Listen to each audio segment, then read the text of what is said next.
Welcome back to Walsall Fan TV, the joy and the pain. Today, we welcome back Fleetwood Town back to League Two, and we've got Jack. How you doing, Jack? Jack is the knowledge on Fleetwood, aren't you, Jack? Yeah, well, hopefully I can bring you as much as I can. Well, the thing is, I was looking at it, sort of preparation for today, as might surprise some that actually prepare. But I mean, 10 years in League One. That's a very good run. Fourth place finish in 2016-17. 2019-2020, a sixth place finish. You've not just been in there to make numbers up. You've had some really good seasons in there. The Andy Pilley situation, is that what sort of brought it all down, you think? For those that are not aware, Andy Pilley jailed for fraud for 13 years. That was at the start of last season. Has that sort of has that been the thing that's killed it for you think, in League One? Well, obviously plays a massive factor because there's uncertainty about the club, and Andy Pilley was obviously the staple piece about Fleetwood. If things were going wrong, he could make it right, and he could bring good managers to the club. That could obviously get the high place finishes, but we have had some low ones. And in the 21-22 season, we stayed up on the final day. Yeah, 20th finish, wasn't it? Yeah.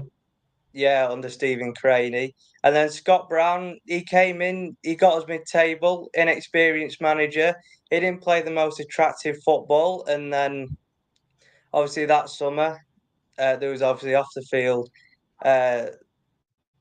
the off the field situation with Pilley, and then I mean we've done remarkable to not end up like maybe a Morecambe or a Reading, and we've just stayed now under Jamie Pilley, and hopefully we can kick on from there. But obviously it does have a bit of a factor because you don't have the experience of Pilley to make things right. Did Andy Pilley put a lot of money into the club then? I'd say so, yeah. I mean, Pulfoot Farm, our training ground, has been built, and it's one of the best in League One. It probably will be one of the best in League Two, and that can be a massive pulling factor for players coming to the club, and also, the development of the players. They want to come to train every day because they've got good resources to develop. So I think for me, obviously Walsall have been out it for a few years. League One seems to have turned into sort of like a mini championship almost. There's a lot of big money in there, isn't there? Yeah, obviously when you got the likes of Bolton, Peterborough. I mean, Peterborough don't spend the big money, but they do get a lot of good players. And yet, obviously, you had Portsmouth who went up, Derby who went up. You got a lot of big clubs to compete with, and it is hard for clubs like Fleetwood, Cambridge are in there next season. You've got Crawley in there next season, and also Shrewsbury. I think they're on the 11th season in League One or the 10th. They're not behind us anyway, so it's going to be hard, and it has been hard for little teams like Fleetwood to compete, as we are a selling club. Yeah, I think Moustar really. I think because it's only quite a small ground, your ground now on the Olds, just over sort of 5-3, isn't it? Yeah. So when you do get the big clubs calling, you can't sell them the extra tickets, can you? That's the. No, I think our away capacity is 1,200 out of I think probably 5,500 in the stadium. Yeah, because like when you get the likes of Derby and Ipswich and that sort of stuff calling, you could easily sell sort of like 2,000 or 3,000 perhaps away tickets. Yeah, well, there is a bit with the clubhouse, and I remember it got sold one time at Preston, but then I think that was back in 2016. But they haven't bothered anymore to sell tickets around there, so I don't know what's happening with that. Yeah, it's you've had a good run. You've had a good run for a small club for that long in League One. Definitely sort of like a minnow and punching above your weight in there. Are you nervous coming back to League Two? Well, there are a lot of good sides in League Two. I've said it myself. I think people are underestimating the ability because obviously you've got the strength of League One, and not many Yeah, people are talking about League Two now. But it is going to be tough because you've got MK Dons who've really recruited well, and they're yeah. definitely going to be up there. And you got the big clubs like Bradford, Notts County. It will be tough, and I've said to many people I would be happy with a mid-table finish. Yeah, yeah. So like Gillingham have spent well as well. I think they're going to be up there and round about. Port Vale as well. They'll be looking to bounce straight back. They've made Mm. some good signings. Um, for Fleetwood, Promise Amachiri. If he leaves you, that's going to be a big loss. But the income, reportedly over 500,000, Bristol Rovers have offered. Would that be? Would it be hard to replace Promise Amachiri?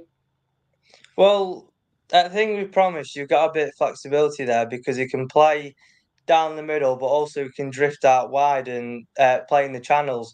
So, I mean, you've got a bit of a unique player in that sense because he is also a physical player, and some physical players haven't got the athleticism to them to actually drift out wide and Yeah. run into the channels. But I think 500,000 is a nice fee, and a lot of Fleetwood fans Oh, have um, have settled on that. That he will be missed, obviously, but he didn't have, I think, the goals that we would expect from a number nine. I think it was in total 13 goals that he got for Fleetwood.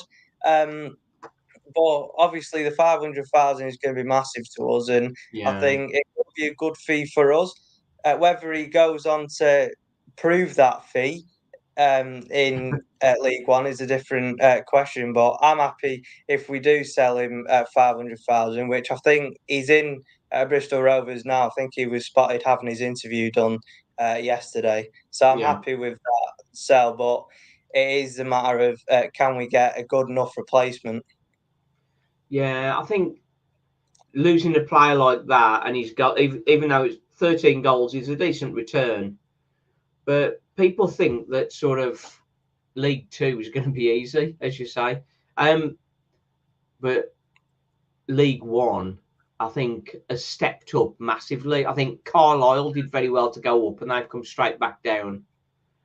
Mm. So I think the step up to League One is now what the step up from League One to Championship used to be. So I think it's the divide between the divisions seems to be getting larger and larger. And the concern with League Two, obviously, you've got the risk of going down and into the National League. And because the way it works with the fair play and that sort of stuff, teams in the National League, there's no fair play rules in there. So there's some real big budgets in the National League. So that's a real difficult area to get out of. You're competing with really, really sort of top up values. Chesterfield have spent a lot of money to sort of get themselves back up finally. So I think they're going to be up there. They're going to be a challenge. Bromley, perhaps that might be an interesting one. See how they do. But it's difficult. Harvey McAdam has gone to Morecambe, hasn't he? Is he a big loss for you or not? Um, Not necessarily, no, because he didn't really have the momentum in the first team. He was always in and out, and I don't Okay. think he found his best position at Fleetwood. Starting off as a wing back in the 21-22 season under Stephen Craney, then Scott Brown sort of used him as a box-to-box midfielder or maybe on the right, and then he was this season, well, last season under Lee Johnson, uh, used on the right hand side. And I don't Yeah. think Harvey McAdam has got the athleticism to become a good player on the right hand side. So I won't say he would be a big miss because there wasn't the game time there for him to be a Yeah. big miss.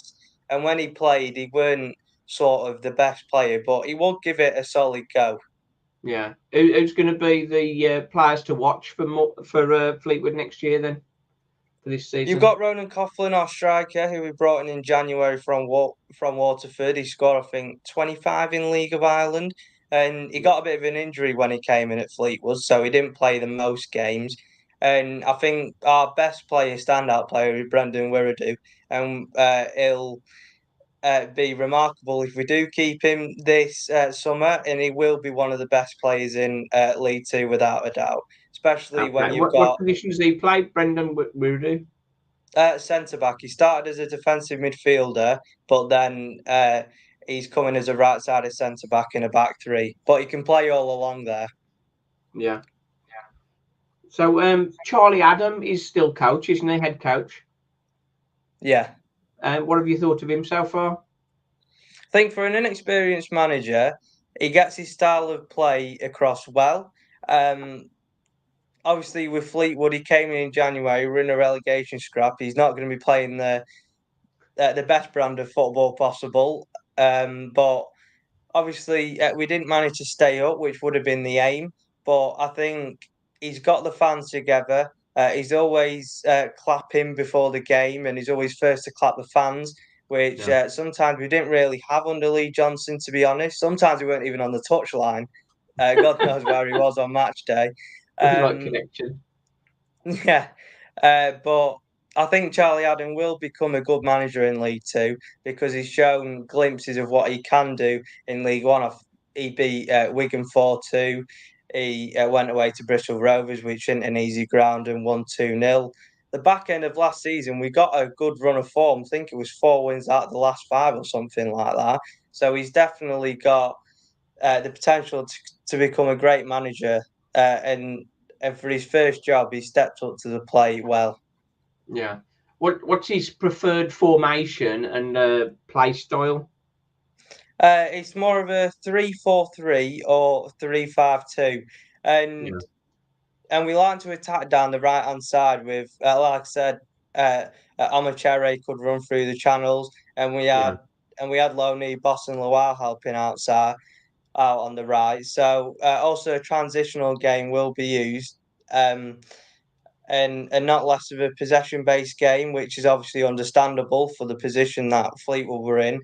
But Yeah. taking the step down to League Two, you don't know if he's going to go for a possession based game Yeah. because he might have better players for the standard of League Two than obviously in comparison to League One. Got you. So sort of attacking down the wings and counter attack, sort of big part of the game, perhaps. Yeah, we do like to create a lot of chances, but we did have a lot of emphasis on clean sheets. So I noticed that a lot of clean sheets and the defence got tightened up a lot when Adam came in. Well, they say in League Two, if you can be solid at the back, then you've got a really good chance. And it's been organised, and then it's a little bit of flair, isn't it? It's some finishers up front, and I think Amachere, perhaps if he goes, it's replacing him.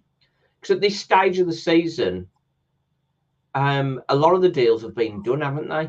I know, because I'm a bit nervous for Walsall, because we've only got 2 strikers at the club, and neither of them are expected to score more than 6. So we are looking. We need strikers, and I think money is a little bit tighter than we'd like it to be. So, but if you've got 500 grand in your back pocket, you're gonna probably grab a striker from somewhere, aren't you? Yeah, I don't think all that 500 will be spent because I don't know what Fleetwood's transfer record is, but uh, it's hardly going to be high anyway. But I think obviously we will need a striker, maybe a couple. Because we've got Tommy Lonergan and Ryan Graydon, who aren't goal scorers really. The more players who can affect the game out wide and maybe Yeah, be the second assist man. And we've got Ronan Coughlin, who's going to be our vocal point this season yeah, to get us goals. And like I say, with the defensive structure, out of the back three that played under Charlie Adam, one was a loanee and one got released at the end of the season. So we've got James Bolton, an experienced player in the EFL who played with Plymouth and joined from St Mirren, and then we've okay, got Zach Medley, who's more of a younger and stronger profile at 6'5". yeah, So it is going to be yeah, interesting to see if we can be as defensive stable as we would want to be in League Two with a different centre back partnership in them two alongside yeah. Brendan Wirradu. I think as far as set pieces are concerned, was that a strength for Fleetwood last season or a nervous point? Defending them or attacking them?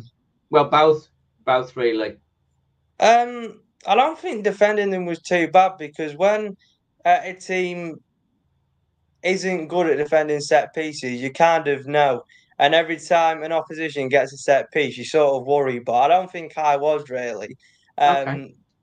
Um, but attacking them, Phoenix Patterson's a very good player from corners and free kicks. He was better in the 22-23 season and Yeah. maybe hasn't got the threat as he did last season. But also got Junior Quaterna, who's also good at free kicks. So we have got potential there to be a really threatening team with deliveries. But it's about obviously getting the right service and for the big lads in the box to actually get the head on the end of the cross. I think from what you've said so far, I think I feel more positive for Fleetwood than I do for Walsall at the minute. Walsall got a young keeper on loan from Stoke, Tommy Simpkin. Looks very good actually, but I mean at 19 he's very inexperienced for a keeper. I think defensively we've got good cover in there, and I think defensively we're going to be good, to reasonable to good. Midfield we've got a lot of options, so I think that's going to be quite strong midfield. But up front is where it's scoring goals, which is where we're going to have a problem. Isaac Hutchinson was our attacking midfielder who got all the goals last season. He got 13 goals, 12 assists from midfield. And we had a couple of loan players, Freddie Draper, the first part of the season, and Mo Fall, second part of the season, that sort of got some goals. But with those three not about for next season at this stage, I really wonder where the goals are going to come from, and that's my concern. That's the real big worry. But it's good. So Jack, tell me, you've got a channel, haven't you? What's your channel? JK Analysis 7 on Twitter. I do like analysis and like coverage on all EFL and also Fleetwood. So you're competing with Gabriel Sutton then? Yeah. Gabriel Sutton, he's like the knowledge base for the whole of the EFL. So you've got a job to compete with him. But fair play to you. Excellent. This has been very good. We wish Fleetwood the very best for the season. Hopefully we'll finish above you. But hopefully not. Right at this moment, I just don't know really. But the mantra of the channel is the joy and the pain, and hopefully a little bit more joy than pain. This has been brilliant. Thanks very much, Jack. Thanks for coming on, and enjoy. Cheers.